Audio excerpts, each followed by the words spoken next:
حضور صلی اللہ علیہ وآلہ وسلم کی اپنے اہل بیت رضی اللہ تعالیٰ عنہ کے لیے خاص دعا۔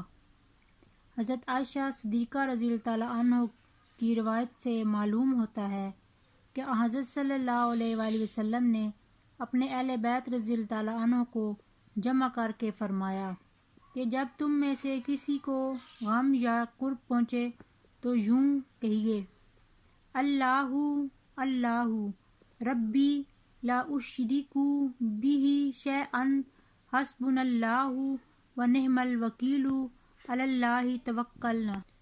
ترجمہ: اللہ ہمارے لیے کافی ہے اور بہترین کارساز ہے، ہم نے اللہ ہی پر بھروسہ کیا۔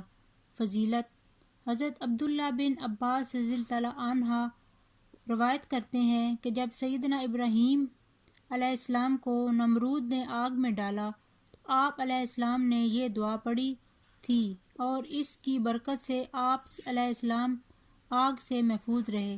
چنانچہ اس دعا کو ہر مصیبت، غم اور دکھ کے وقت میں زیادہ سے زیادہ پڑھنا چاہیے۔